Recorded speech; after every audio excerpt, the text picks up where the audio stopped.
A special frog lives at the bottom of a lake on top of the world. Lake Titicaca is the highest navigable waterway on Earth, and it's home to an amphibian that's gone full aqua. But how does a creature with lungs never come up for air? Well, answers are rarely only skin deep in life, death, and taxonomy.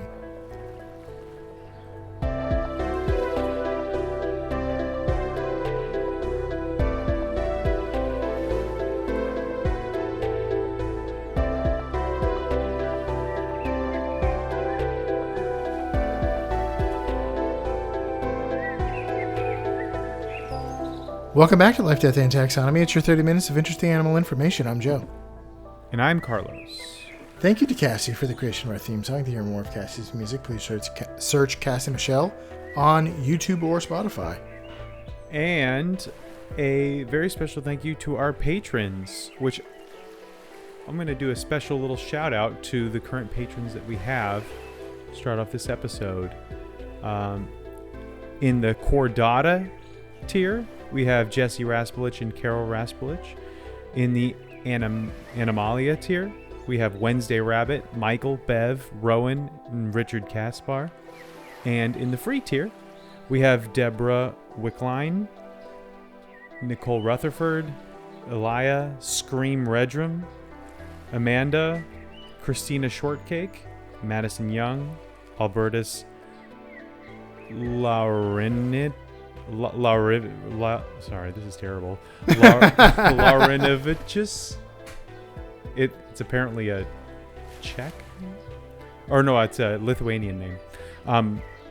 UDRC, Joy Poole, Melissa Cooper, Chanel Vasquez, Johanna, Gray Hughes, Jamiz World, and Lottie. Thank you so much for your support. It is so greatly appreciated. Thanks for helping us keep the lights on. Thanks for joining us on Patreon, free or not free. It is great to have you. If you would like to join, you can visit patreon.com/LDTaxonomy or click on donate on our website. And also a huge thank you to everyone who submitted measure-ups, animal recommendations, emails, comments, anything like that. We just love hearing from you. And we love getting feedback on what you like and how we can improve, as well as you doing part of our job and finding interesting animals for us to cover. So our office hours are all hours. Just email us with whatever's on your mind at ldtaxonomy or at gmail.com, or you can just leave a comment on Spotify or YouTube, whatever. We'll see it. But thanks everyone who's helped us over these years. And today we're talking about a frog with a funny name that we're going to be mature about. But more on that imminently. Look, if we could do a whole episode on the pendulum tit, we can do an episode on this guy. This is funnier. But yeah, I agree. It's also funnier because it's not great in Spanish. Yeah, it's actually kind of worse in Spanish. But what are we talking about? You're supposed to say it, right? Oh yeah. This is your episode. You did this on purpose. We're both gonna have to find say it quite a lot. Some evil, vulgar. It's not evil. We are talking about the Titicaca water frog. It's a name for applause. Yeah. It's from a lake. If you are familiar with South American geography, I almost said geography, then that name, while probably eliciting a bit of a giggle, will make perfect sense. It is also known as the Lake Titicaca frog, or the Andean water frog. Mm-hmm. But we're going to call it here Bog Moses Jones. Nice. The Prince of Permeable Pulmonary Puddles. And Return of the Smoothie King. I like it. Smoothie King. I know, yeah. Not only is this thing funny sounding, but it looks funny. So it's a funny creature. It lives in a funny place. A very A deep lake? lake. Yeah, Lake At Titicaca the top of a is mountain range. yes, a very deep lake at high elevation. So when you're at the bottom of this lake, you're still higher in elevation than most people, probably. That is a weird to think about. Yeah. All right, let's taxonomize this. The kingdom is one you know, love, and are in, and that kingdom is Animalia. The phylum is Chordata. The subphylum, Vertebrata. The class is Amphibia. It's a frog. It's an amphibian. The order is Anura, so it's a true frog. The family is Telmatobiidae. The genus is Telmatobius. Or Telmatobius. Probably Bius. The species is Culeus. So, the binomial nomenclature is Telmatobius Culeus. So, since we are in the business of naming things, and business is strange for this one, it's time for my favorite part of the show, the listener's favorite part of the show, nitty-gritty nomenclature. We already know that a group of frogs is an army. Let's just get that out of the way. We've done a lot of frogs, and there's only one collective noun for frogs. So, we are doing the nitty-gritty nomenclature. What does Telmatobius Culeus mean in English? Does it mean A, skinny river dweller? B, hidden mountain skin? C, swamp dwelling sac? Or D, lake talons? Swamp dwelling sac, final answer. Ding, ding, ding. You are correct. It looks like, yeah, like looks like that. It works. It works. That one makes sense. What drew you to that answer? I thought I would get you for sure. There's a humorous name that was on the Wikipedia that I'm glad you didn't mention, and I'm not going to mention. But Yeah. yeah, that made me think of it. It's a lewd anatomical reference to what this thing looks like. Well, yeah, I mean, Culeus is like a burlap sack. It's actually a form of punishment in Roman times. You sew someone up into the sack and put them in a river. It was an execution. In Bible and that times, was you called- would tear your clothes and wear sackcloth. Yeah. But would you call it Culeus? Because they called it Culeus. Which means you've been sacked, basically. Is that where you get the term we use today for firing someone? That sounds correct. But I did not take the research to that step. But yeah, and Telma is swamp, and bias means living. So really it's like swamp life, if you want to put that on the back of your Yeah. F-150 or whatever. Which a lot of people do. Mm-hmm. But yes, swamp living sack is what this thing is. But let's talk about what this looks like, because that matters. Mm-hmm. This looks like someone melted a regular frog and then said, that's fine, just ship it. Its body is covered in excessive loose, baggy skin that hangs in folds. Looks like it went on Ozempic. Yes. It also kind of looks origami-ish at times, like a bunch of creases and folds hanging around this guy. It is grayish-green to brown, I mean, obviously to match the murky lake water in which it dwells.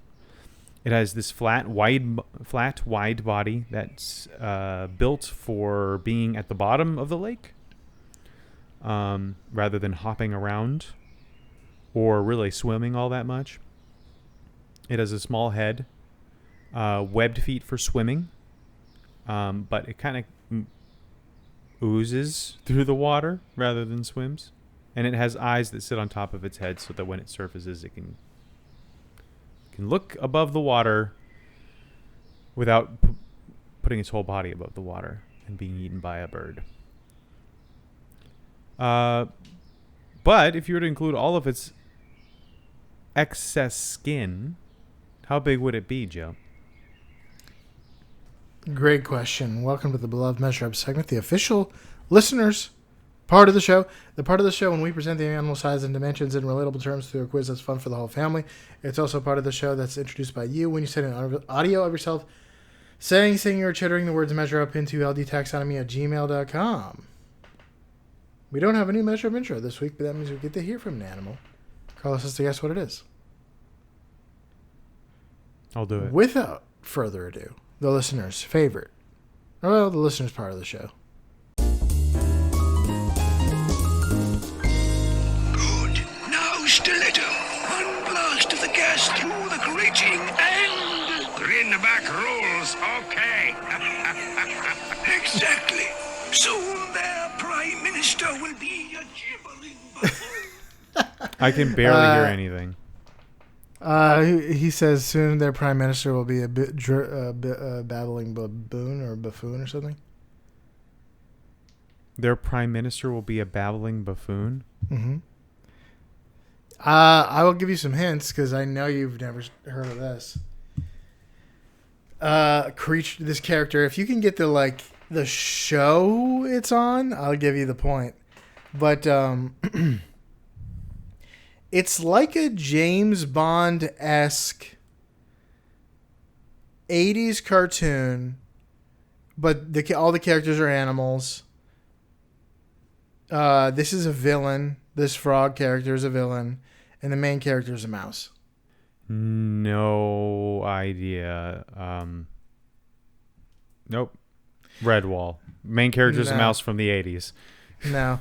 This is who you just heard was Secret Baron Silas Greenback in the show Danger Mouse. Danger Mouse. That rings negative bells. I looked up a picture of Danger Mouse, and it's just the faintest glimmer of a recognition of that character. It's a white mouse with an eye patch and a red belt. Danger Mouse is a musician. It might even be a British television cartoon show. Yeah, never heard of this. Never seen it before.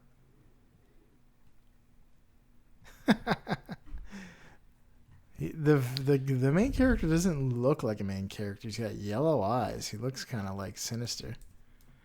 It's because he's a spy. He does bad things for good causes. Yeah. Although Danger Mouse is an interesting musician moniker, and given that there's already a dead mouse. True. Well, that's a dead mouse is not a danger mouse, unless it's rotting, and then it is Danger Mouse. Yeah. Let's talk about their body length. Snout to vent. They're typically around 5 to 10 centimeters or 2 to 4 inches. The SS Yavaria, or Yaveri, is a British-built iron steamship commissioned by Peru in 1861 alongside its sister ship, the Yapura, for use on Lake Titicaca. It was the first steamship to operate on the world's highest navigable lake. Today it is preserved as a museum and bed and breakfast, and is the oldest iron lake steamer still afloat. True or false? 400 Lake Titicaca frogs go into the length of Yaveri. Why can't I say that? Yavari. Yavari. I'm going to say true. That seems about right. That's 133 feet. That seems like an appropriate length for a steamer? You're saying true, you said? Yeah, I'm saying true. Final answer? Yes. The correct answer is false. Daggum. The Yavari is 100 feet or 30 meters. I was thinking 100 feet would be a perfect size for a steamboat. And then when I got to 133, I'm like, that's close enough. It's close enough for it to probably be true. Nope. It's about 300 Lake Titicaca frogs or so. All right.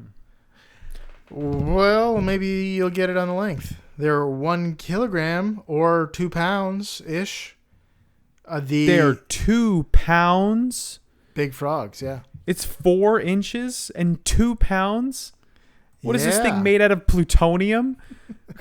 Wait, it's not 4. Wait, hold on. Yeah. However, the species can reach significant extremes, with some large individuals weighing up to 1 kilogram or 2.2 pounds. Okay, but that's not the upper end of average. That's like put it in a taxidermy it, put it in the museum. We found the biggest one.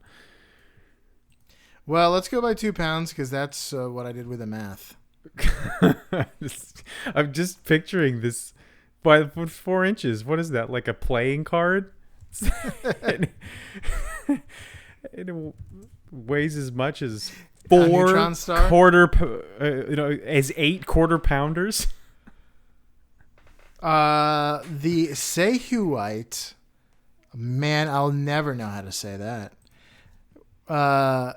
Monolith. Sahuite. That's going to be the best I can do.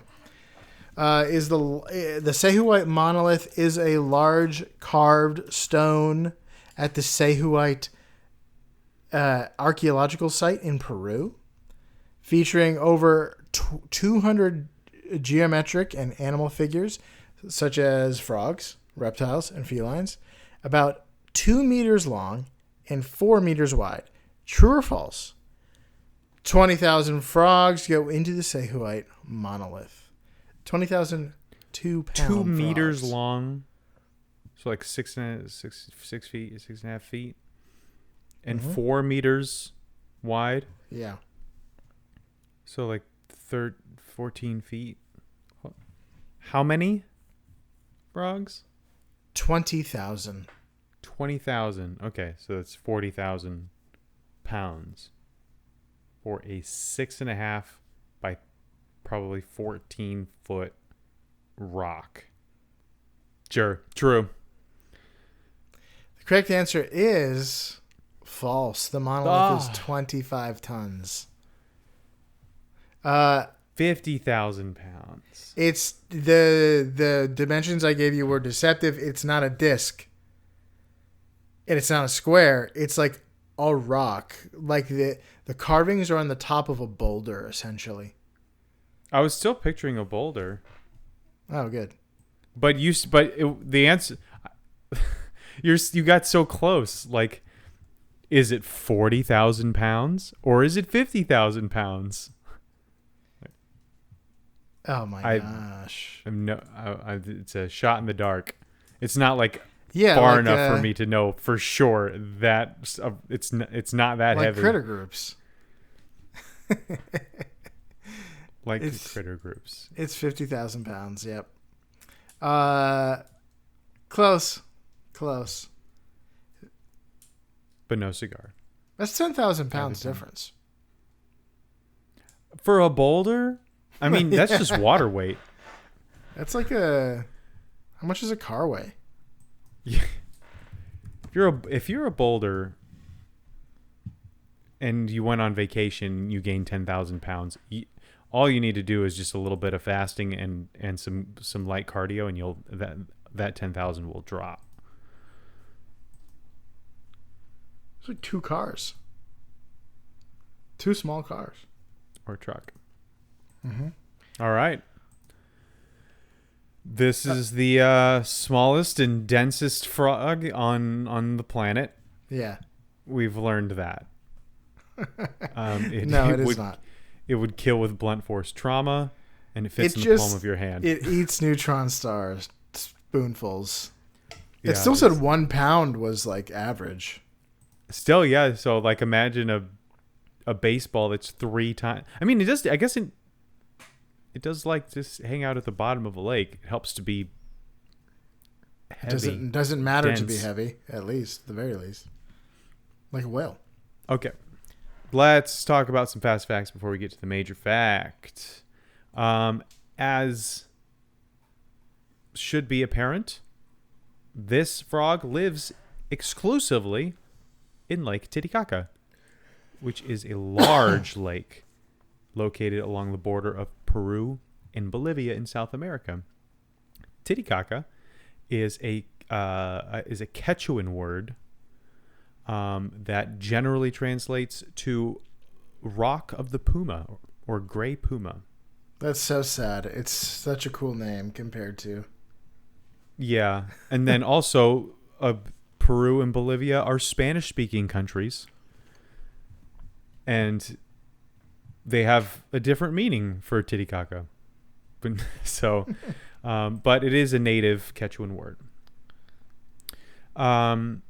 The frog likes the cold, high-altitude fresh water of the lake and hangs out at the bottom of that lake. It feeds mostly on small invertebrates like insects, snails, and crustaceans, basically whatever floats or crawls by. It is not big on movement. It doesn't move very much. It likes to stay still and let things come to it. I guess when you are, made of neutron star material and moving around costs a lot, it just helps to sit there at the bottom and let life happen to you. It lives its entire life in the water. Breeding happens in the water. Females lay hundreds of eggs, hatch into tadpoles, and go through the whole metamorphosis cycle. It's standard frog business, just with so many more wrinkles involved. They can live for 10 to 15 years in the wild, which just sounds like a lot. That's a long time for a frog. When I think of a frog, I'm like a year, 2 max. But these frogs are old enough to remember a time before iPhones. So, but it has to keep an eye out for several dangers, including pollution, predators, and humans. Birds and fish are its main threats, but humans are the primary threat. And humans are the most creative. Because, similar to East Asian traditions, locals of the lake, of the area, have a habit of using animals for folk medicine. And so these frogs are captured by the thousands and ground into what must be a ghastly smoothie in order to cure TB, infertility, asthma, and it's even used as an aphrodisiac. Of course Kids, it is. Ask your parents what that is. You just doomed a lot of afternoons. They were going to ask anyway. I have a child. I have a 5-year-old, and if they didn't need my encouragement to ask questions, I can tell you that. When they hear a word they're not familiar with. Their legs are also eaten by tourists, frog legs. And mining in the mountains, so that are above the lake, will cause toxic runoff that makes its way into the lake and pollutes it, and poisons them.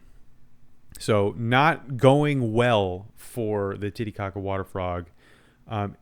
Its adaptation to get out of this mess would be to get out of this mess and not live in the one lake in the world. Go find some other lake on the top of a mountain. It's the same with axolotls. Yeah, very, very narrow range, and the things that survive best are the ones that can live anywhere and eat anything. But it also helps to not be turned into a smoothie. Mm-hmm. Can you imagine? I did not do a ton of research into what this smoothie entails, because it's illegal to do this in Peru and Bolivia. But how is it not nasty to just take a frozen banana, to take a raw frog and stick it in That's a how you Ninja? make every smoothie good. And put in a frozen banana, some crushed ice, and a half cup of almond milk. And you're just gonna have this thing that's this pink smoothie that's full of bones. How do you know it's the whole thing? How do you know it's not cooked they don't in? like take the skin off. Yeah, Maybe they stew it. They take this. They take the meat off and put it in. That's probably it. But I just like the idea. I don't like the idea, but it's just you have all your ingredients and then you just plop a living frog into it and press start. Delicious. And that's all I got. I'm going to leave it at that, and I'll let you take it from here if you have any major facts lying around for us to borrow. I sure do. I'm calling this major fact Way of the Wrinkle. The Titicaca water frog lives only, as you said, in the lakes and rivers in the Lake Titicaca basin, typically at depths around 10 meters. But Jacques Cousteau, exploring the lake in a mini submarine, any body of water he can put a submarine in, he's going to do it. Can't stop that man. You can't stop him. Couldn't. Well, I guess he did get stopped by time. But he put a mini submarine in this lake, and he recorded these frogs and even their tracks at depths of 120 meters or 400 feet, the deepest ever recording for any frog species. Frogs at 400 feet. Too squishy to get squished. But frogs are amphibious, right? How do they breathe when they're adults? Maybe they're one of these newfangled frogs with no lungs. Maybe they just keep their gills. No, they have lungs as adults, and they never leave the water. They're always down there. But their lungs are relatively unimportant compared to their skin.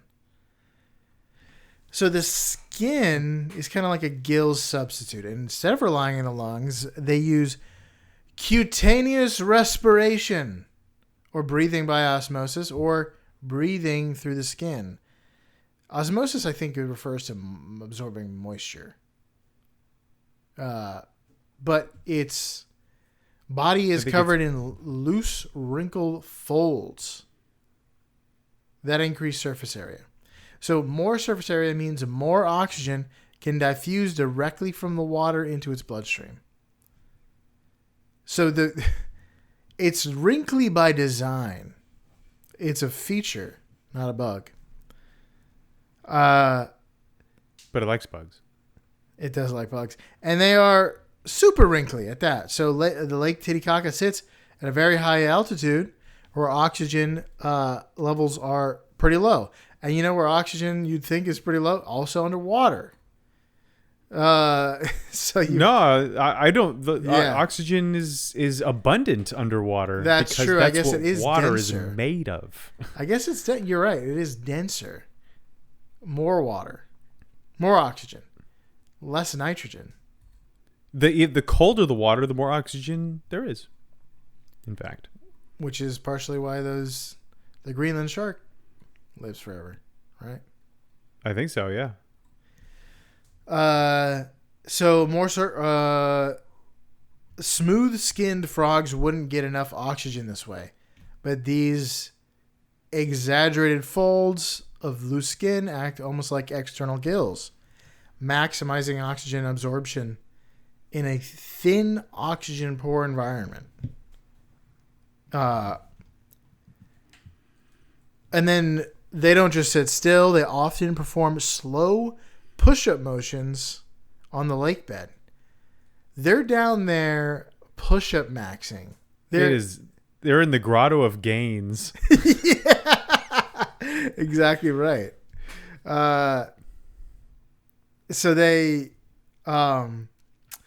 it's sort of like it helps circulate fresh oxygenated water over their skin, improving on gas exchange. It's kind of similar to how gills move to pass more water over them, or when they can't move, they're like sharks.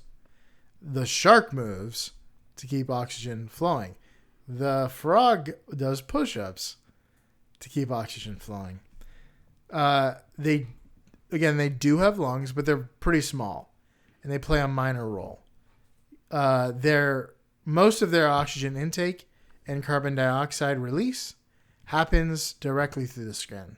So I wonder if they can, like, quote unquote, inhale through their skin and then exhale through their lungs.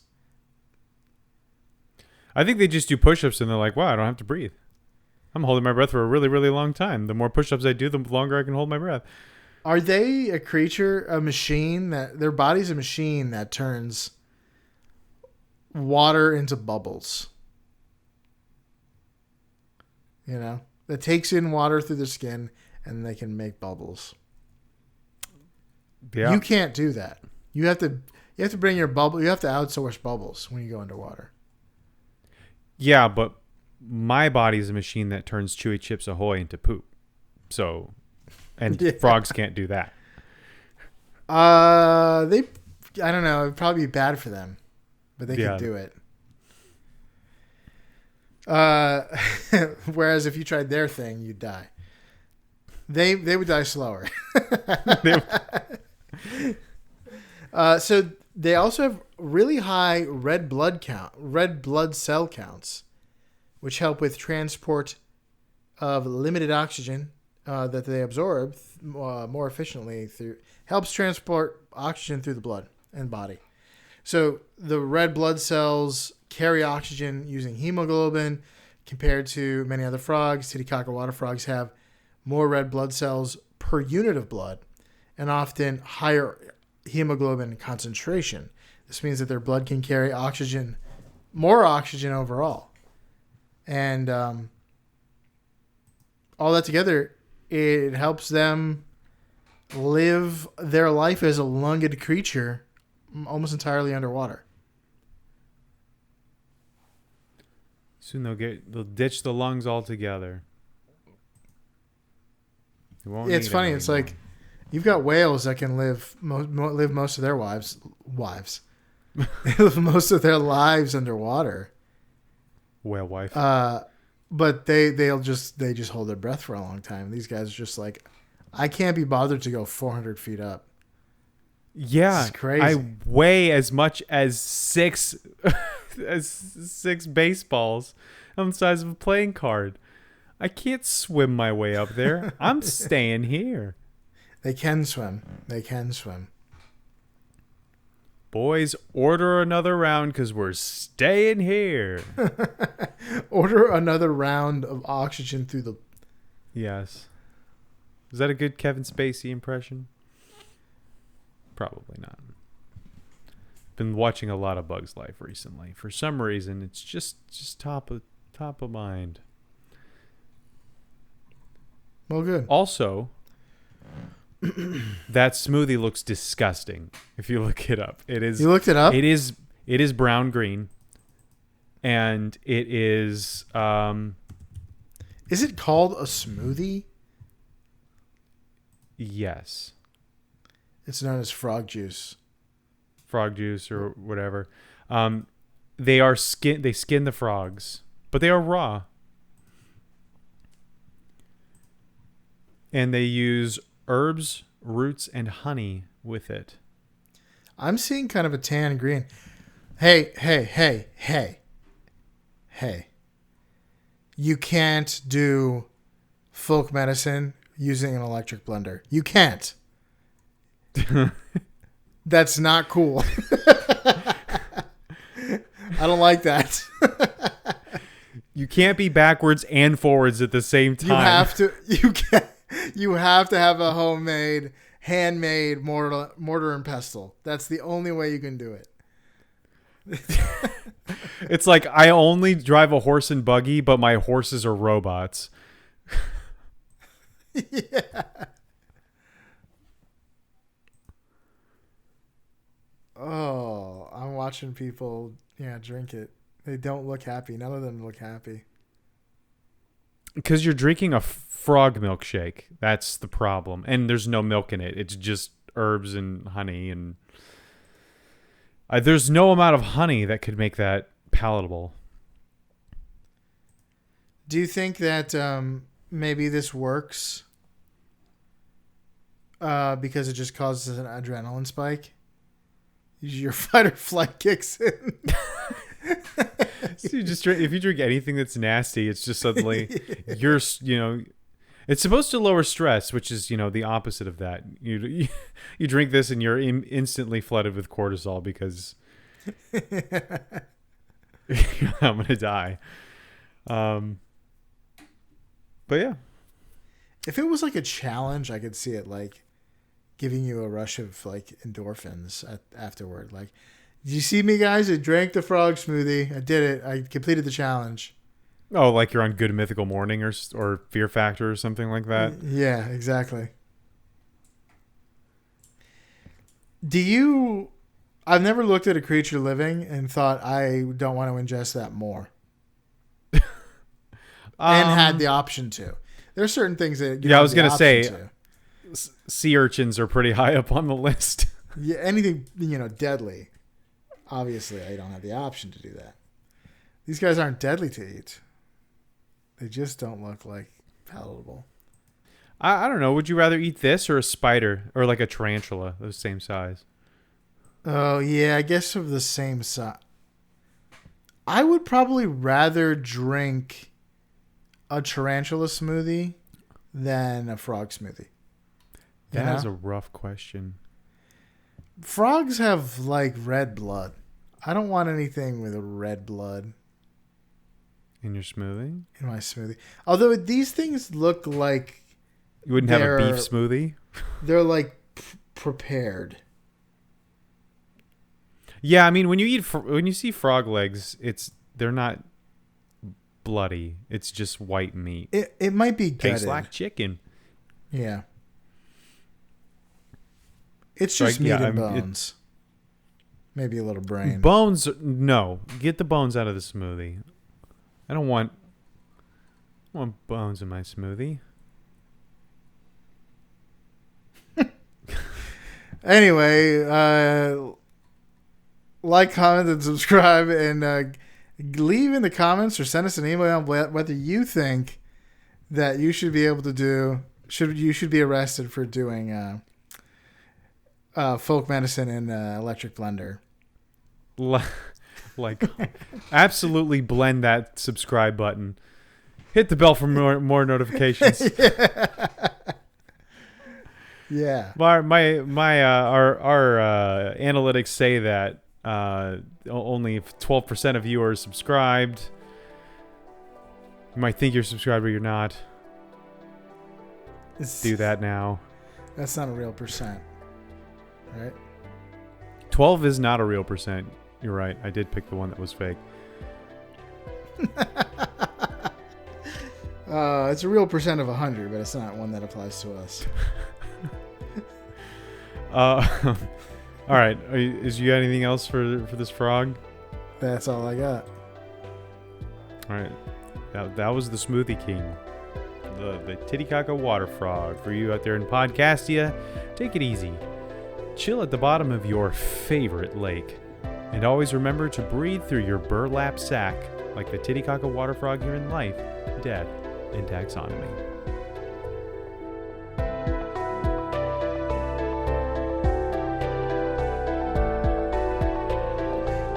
Hey Taxonomy Titans, I just want to remind you that we have a Patreon that you can find by going to ldtaxonomy.com/donate. All of our episodes are uploaded there. Sign up for free to engage with us, leave episode suggestions, or chat with other animal enthusiasts. If you find it in your heart to donate, it will help us cover some costs and continue to make the show. Plus, we'll thank you every week. Most importantly, thank you all for listening.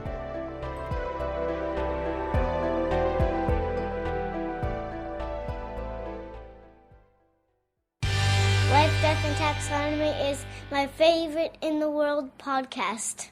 The New York Times did a article about the smoothie, and the picture, the featured image for the article, is a frog with a straw coming out, and the frog is not the Lake Titicaca water frog. Yeah, fake news.